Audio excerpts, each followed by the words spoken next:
Welcome to Sunday Soul Sessions. I'm so glad you guys have returned. I want to say thank you so much to those who have been watching the videos, sharing the videos, liking and commenting. I really do appreciate it, and ask that you continue to do so if this is resonating with you or helping at all. And to my new visitors, welcome. I hope that you will get something out of all the videos. If you look in the description box, you're going to find two links. One will be to the playlist for all of the Sunday Soul Sessions that we've done thus far, as well as another link for the Manifesting Minute that gets posted on Monday.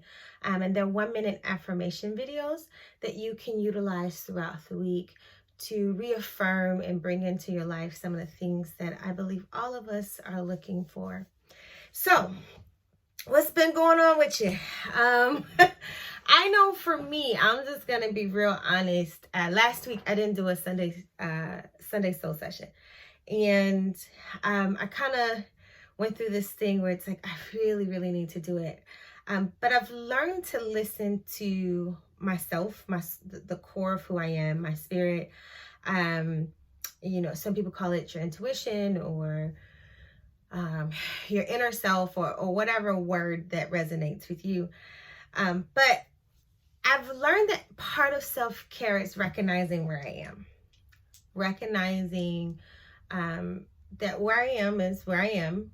Good, bad, indifferent, all of those are on a spectrum. So they can look one way to someone and look another way to someone else. But it's really about being true and authentic to myself. And that it's difficult for me to offer to anyone anything that I don't have for myself. So I talk about self-love in that same kind of thought process. It's hard for you to give love to someone that you don't have for yourself. And so in my process, in my journey, I've learned that it's important for me to be honest about when I'm not in that space. And so last Sunday was a little difficult. And it was just one of those days where I was like, I need to rest. I need to rest. I need to take care of myself. I need to, for me, it's meditation. For me, it's being able to kind of silence the world itself and really deal with what's going on with me and my thoughts and my emotions and my feelings, so that I might be able to be a space that's open to help flow through for others. And so I took Sunday off, guys. I took Sunday off. But we're back and here we are. And so I was thinking, what did I want to do this video about, right? And there's a couple things that I think I've been toying with how I wanted to participate in kind of the world conversation around a couple things. And so I've kind of decided that I think I'm going to do a video series on anxiety and depression, and really understanding it, educating about it, but also not just coping skills, though I want to talk about those things, but really some of the things that we find are the root causes for depression. And how do we, I don't want to talk about prevention per se, but how do we navigate that in a way that helps us to be more resilient in that space? And so I do believe that there's a forthcoming series that'll be on anxiety and depression and how to utilize ourselves and the world at large to not just combat it, but also to withstand against it. So that I wanted to do and wanted to mention. The second thing is that the Self-Care Solutions course is up and ready and going. And so what's happening is enrollment happens, it's a kind of a rolling enrollment. So you will do enrollment before the 15th. then you would be able to join that month's coursework. It's 8 weeks long, and it would get sent out to you. The only month that we don't have enrollment is December, and that's because of the holidays. And I love the holidays. I love the holidays. I mean, I love spending it with my family. And so coursework during that time is just, postponed to the next month. So we would get started again in January. So if you're interested, go to the website. I will link it below. But make sure that when you go to the website, you click on online courses, and it's going to show the drop down of self-care solutions, and tap into there. Let's see, what else is there? I am also opening my enrollment for therapy clients. I have not opened my books for therapy clients in a while. So I've had the books open for some life coaching, but I haven't had it for therapy in a minute. And so therapy I can do a couple of ways. Of course, the face-to-face, as well as some virtual sessions. However, you have to be in the state of Michigan, because that's where I'm licensed to practice right now. As other states come on board, I will most definitely keep you up to date. My specialty is adolescents and women of color. And so if you are looking for a therapist who is willing to get in the trenches with you and walk along this journey with you, that is something I would love to do with you. So again, you can reach out either via the website or find my profile on Psychology Today, and let's hook up and let's link and see how we can begin to help you move from surviving to thriving. Okay, let's see. Was there any other announcements? Follow me on Instagram if you're not. That I do multiple postings weekly, and it's going to increase as we get into the new year. For food for thought, motivation, homework. I give out just different activities to help you thrive. All those types of things are posted there. So if you're not following me on Instagram, now is the time to do so. There's 2 pages. One is for witheshé Institute LLC. And that is where most of the weekly posts happen. And then I also have my professional page, TT Gore, LMSW. And that I also do some posting, but it's more in depth and a little bit more personal. So let's see, anything else? Nope, can't think of anything else. So let's get started. How's your week been? I don't know.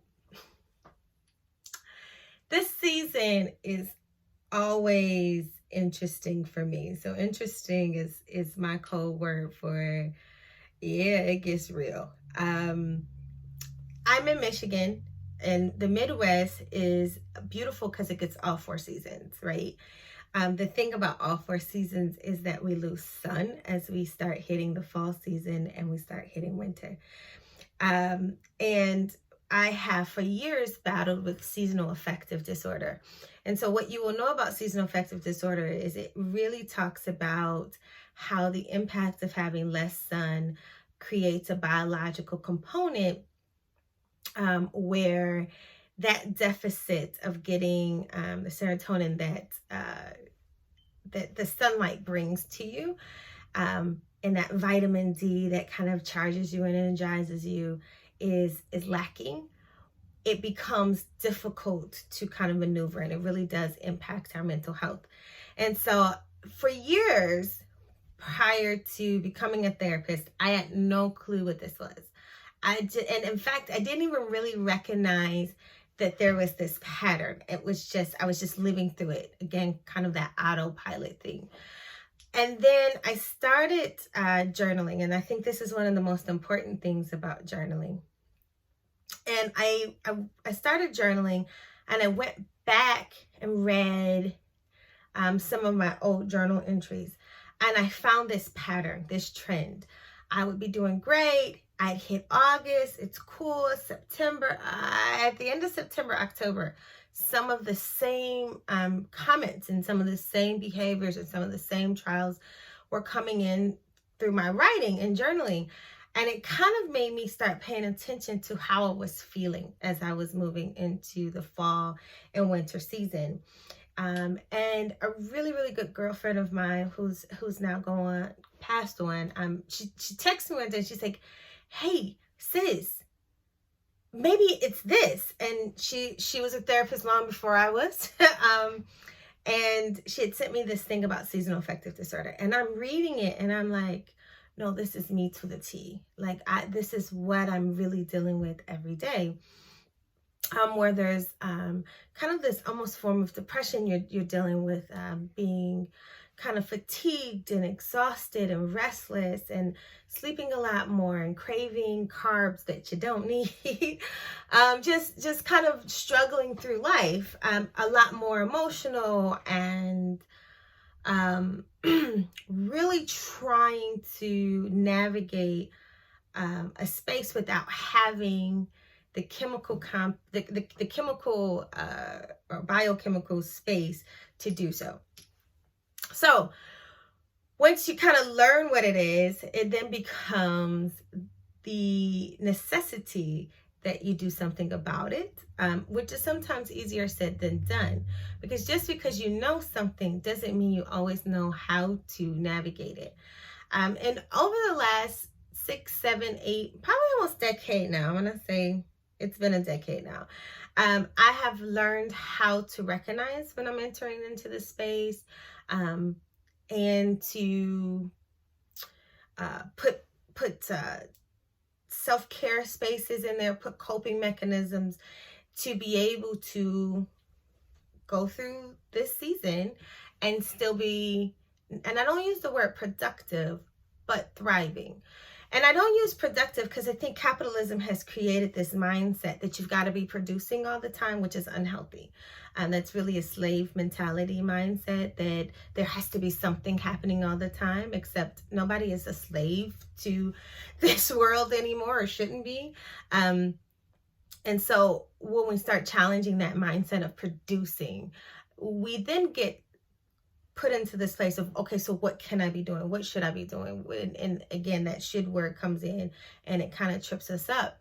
And so what I have found is, what I really want to do when I get to this season is thrive. What am I doing to thrive this season? And I've learned through my own journey and then helping others through their journey that it's really about recognizing what my core existence, my soul, my spirit, all those things combined really need to feel nourished, to feel appreciated, to feel purposeful. And so this is a season where reconnecting with my why, my purpose in life, becomes so important. And so this week we were talking about, on our Winning Wednesday, the illusion that happens in life. It feels as though I hit October and I hit a brick wall. Boom. Like smack dab into it. And to say that it's uncomfortable is probably a real understatement. Even after a decade of working through it, and even as a therapist, you still have to navigate your own journey. And so what happens when we encounter difficult things, dead ends? I'm hoping and I'm believing for something and it's not showing up. I'm praying for something. That's a really important piece to this too, especially if you're in a spiritual space. I'm praying for something and it's just not materializing. There's a lot around manifestation, and there's a lot that we talk about bringing things into our lives and attracting things. And there's just lots of theories out there that can make you feel like, if these things are not coming towards me, that somehow I've failed, that somehow I'm doing it wrong. we get these connotations of right and wrong and good and bad. And that too can then add to this load that you're already carrying. So when we hit this, proverbial brick wall, or we hit a detour, or we find ourselves in this valley where things are really freaking uncomfortable, and it seems like things are crashing down around us, or we just can't get our footing. It's like every time I get 2 steps ahead, I feel like I'm 15 steps back. And it's interesting because I find that in those spaces, we do one of 2 things. We either fall to pieces, or we utilize those pieces to try to figure out how to kind of go forward. And, I was talking to one of my LSs this week, my line sisters, and she said something that made me have to stop and really think about it. And she said, sis, sometimes we hit, delays, or we hit difficult moments, and they seem negative. They seem like they are problems. And sometimes they are the encounters we need to have to slow down and pay attention to the details. Pay attention to the things that we are missing while we're going through this journey, kind of trying to get to a destination. And that it's perceived as negative, but oftentimes it's a disguised blessing. And I sat with that thought for a while, because again, just because you do work, or just because you make a video, or you have knowledge and you're sharing that knowledge, doesn't mean you're not going through anything. Please trust and believe that is not what that means. So I sat with that information for a while, and I was like, okay, so that's very important. It's not just an important concept, it's an important truth, right? That we prescribe to it, whether or not it's good or it's bad. And I'm a bull, so I'm a Taurus every day of the week. I tell people that every day of the week. But so I can put my horns down and just kind of push through. But I can hit a brick wall sometimes, and it's just like I'm doing this waste of energy pushing against this brick wall, trying to make it move, instead of stopping and going, okay, what is this teaching me? Where am I right now? What is there for me to get? Is there a door somewhere that I'm missing because I'm so concentrated on moving this brick wall? And that begins, to clear out this illusion. The illusion that this brick wall is negative, the illusion that this brick wall or negative situation or problem or problems, right? Because that's typically what happens. It's not like it's just one thing. If it's just one thing, most of the time we're good. It's like cool. But it's like it's one thing and then another thing and then another thing. And it's like, oh my, okay, wait, right? It's almost that overwhelming feeling. And we've kind of been taught that if we're not producing and we hit this brick wall, that there's something wrong with us. And that's not true. It's just not true. It is a space oftentimes for us to learn. It is a space, it's an encounter in which it allows for us to expand our view. So here I am focused on this wall, and instead I need to kind of look to my left. Oh, there's a door over there. Let me go and see if that door is unlocked. Let me see if I can walk through it. Oh, wait, there's a window over here. Oh, wait a minute, it's a ladder over here. I can climb over the wall. But we miss those because we're focused on the illusion of this negative space of the wall. And so as I was doing the Winning Wednesday, I really thought about, how do you not push through the brick wall, but how do you pull yourself to a space that you're able to see a broader picture? And the first step that I figured out was, first you got to stop. Just stop. No, really, just stop. I promise, just stop.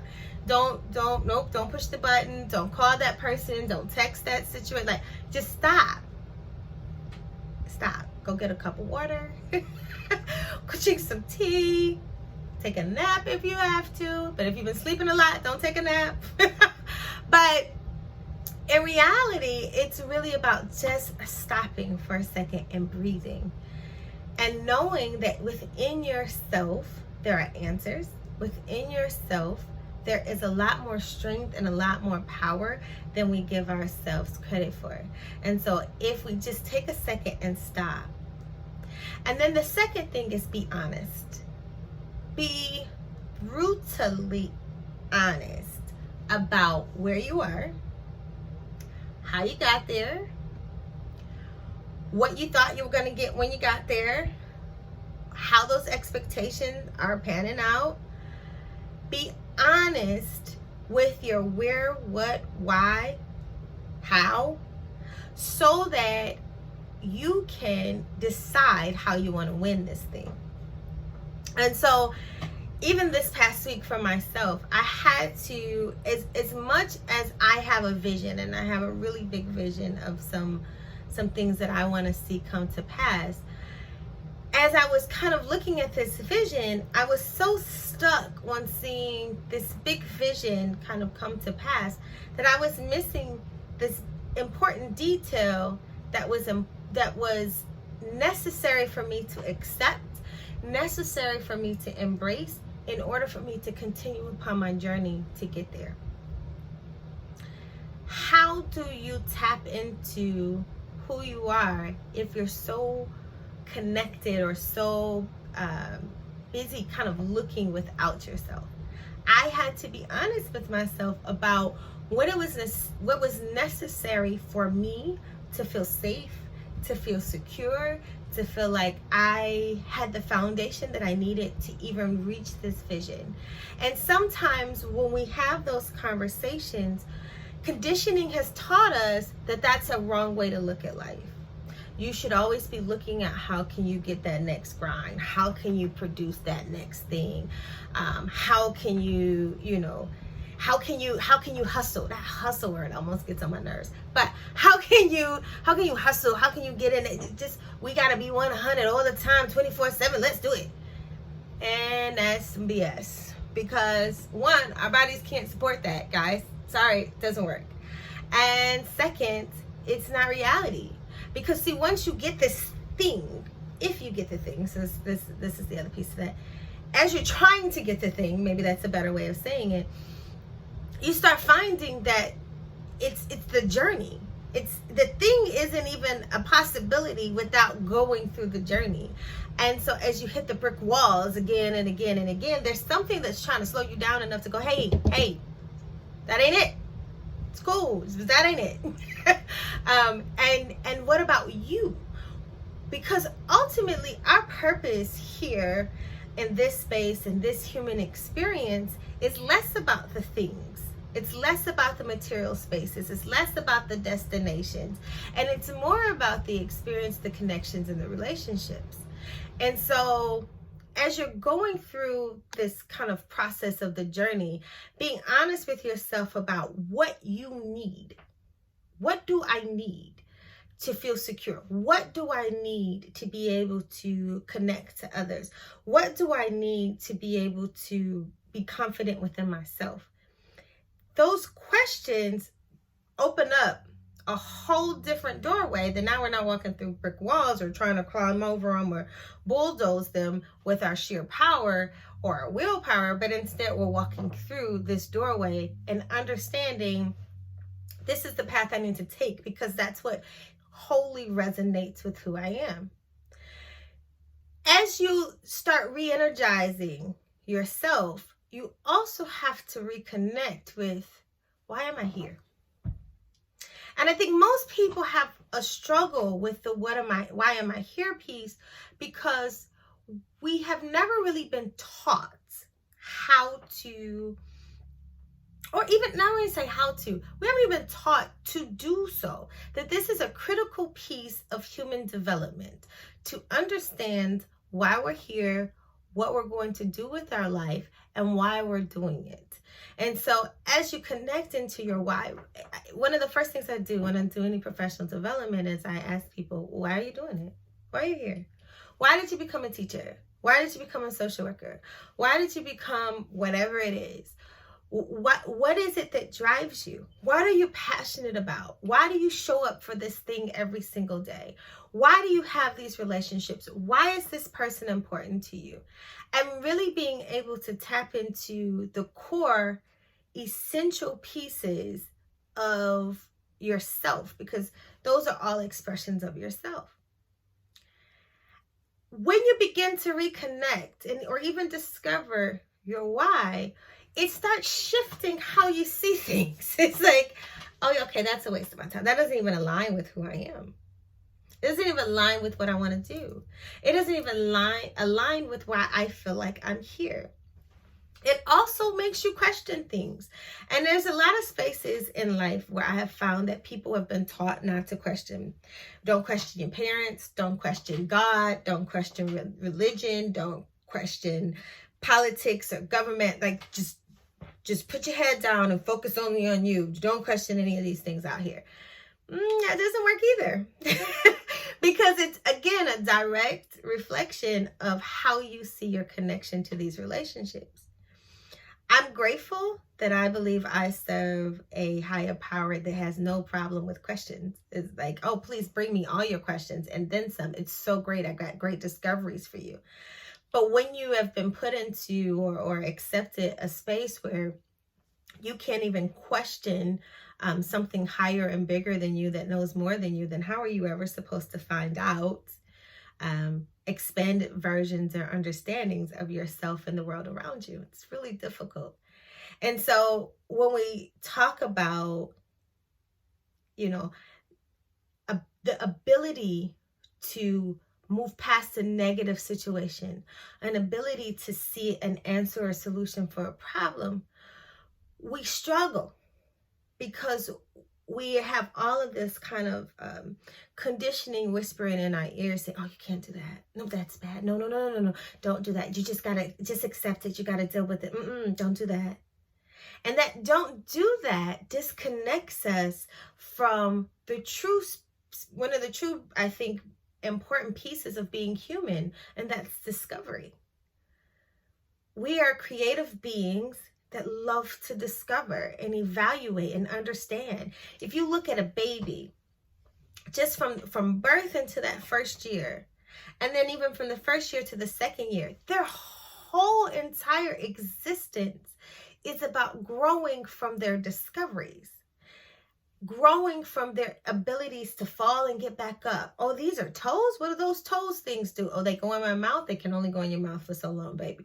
But that discovery is really part of the human experience. And there's so much that has cut us off from discovery because we don't get to ask the questions. We're not allowed to ask the questions.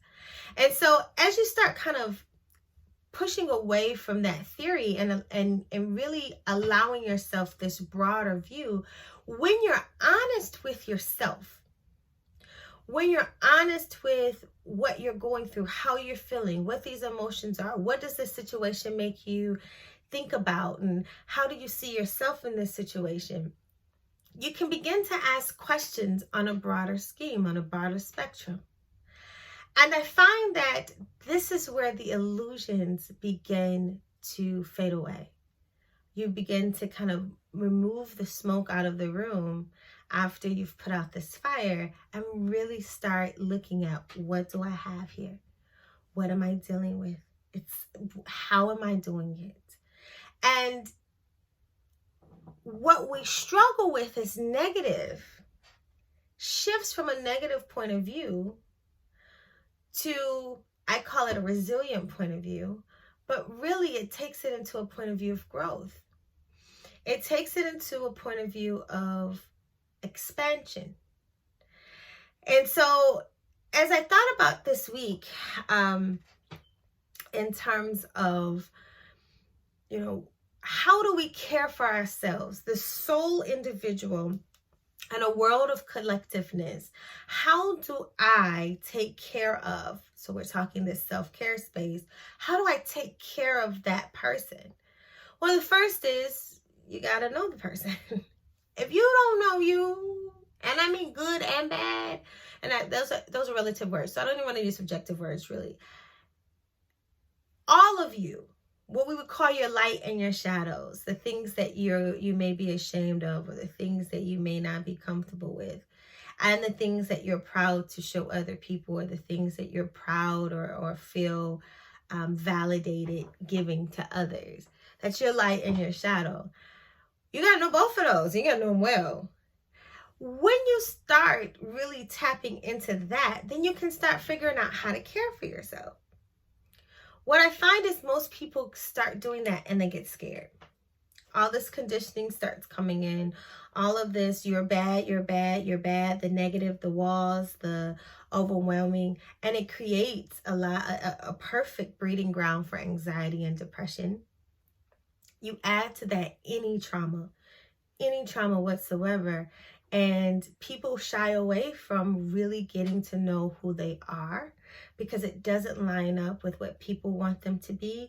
It doesn't line up with what society says they should be. It doesn't line up with what their religion says. It doesn't line up with all the things that they've been taught throughout their life's trajectory is good.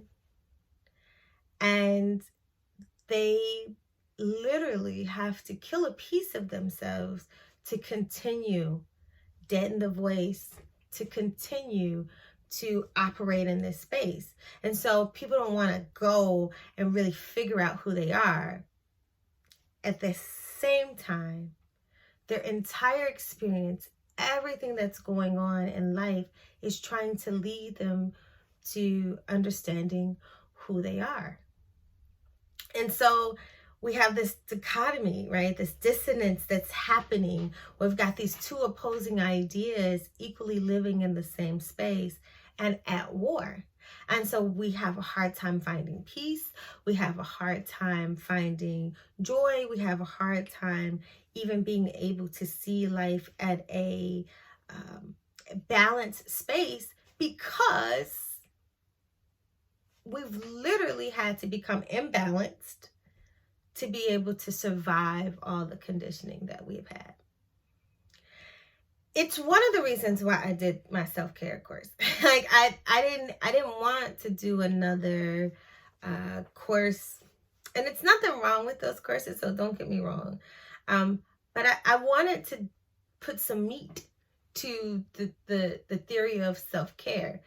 I wanted to take that concept and take it from a concept to a full course meal. And I found that most of the people that I was doing therapy with, most of the people I was doing life coaching with, and even as, the different spaces that I would end up in through work, everybody was struggling with the same thing. People would say, I just don't have enough time for self-care, or I don't, it costs money, or I'm good. But your life exhibited that it wasn't, and you definitely are not good, right? Because you're entering these same cycles again and again.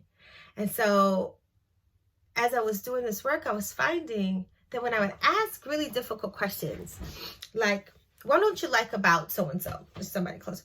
Oh, no, I don't have a problem with, we couldn't even express a negative, quotation mark around negative, an unpopular emotion. We could not even express how these things made us feel, because for so long we've been told that our feelings, because they don't align with who and what and where and when, are wrong. So I'm here to tell you that they're not. They're just a part of your experience. They're an expression of where you are and how you see things. And those things can change. And they can change over life continuously. Ebb and flows, I call them, ebb and flows. And so it's hard to take care of something that I don't want to know about. Something that I'm running from knowing about. Something that I'm hiding from.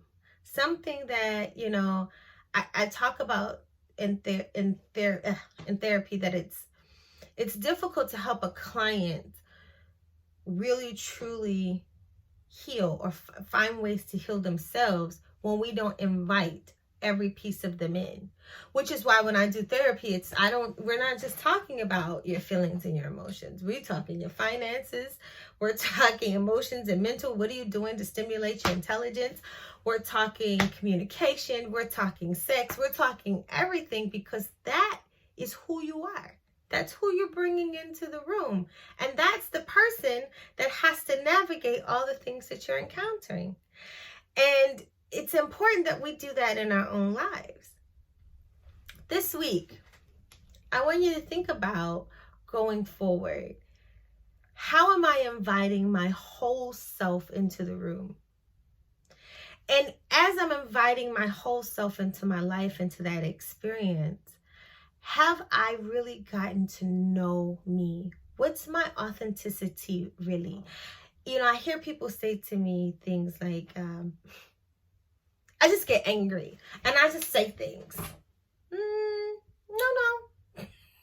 No, it's not you to get angry and you say things. You want to say those things, and the anger gives you the power to do so. But then my question becomes, what's underneath the anger? What is the anger protecting? What would happen if the anger was gone? How would you express how you were feeling? And most people will stop with me and they'll go, well, I mean, I don't know. I just get angry. Again, what would happen if that anger was not an emotion that you utilized? How would you express it? And it stumps people, I think, because we've only had agency towards certain emotions. We've only been allowed, especially men have been allowed anger, and that's it. Like if you're crying, you're weak. If you're sad, it's what's wrong with you? You need to pull it together. You can grind and make as much money as possible. You can have sex and have as many orgasms as you want to. You can populate the earth with as many kids as you want to. But please, oh please, do not cry. Do not be sad. Do not be frustrated. Do not have any emotion other than those emotions that make you macho and not, I don't even want to use the word masculine because that's not what masculinity is. But those things that, you can, other people feel comfortable with. And what happens in those moments is that when this subset of expression is removed from your ability, so we take it all away, we put it in a box, we put it over here, you've lost even the abilities. Literally, neurologically, there are pathways that don't get connected because this whole subset of experiences and expression have not been allowed to you. It's the same thing for women. And so it's almost as if there's pieces of you that have been shut away, lights turned off, and it's G14 classified, and you're not allowed to use it because of the outer experience that has pushed in and kind of formed who you are. And I'm encouraging you to push against that. I'm encouraging you to dig deeper into that. Why are you here? How do you reconnect or connect to that why? How do you utilize it to inform your everyday choices? How do you utilize it to enjoy the life that you're living? Who, what, where, when? About you, though, knowing that in detail, understanding that those details can change over time. Because what I liked at 20, I sure don't like at 40. So how do you allow yourself the room and the flexibility to just move forward and progress and change?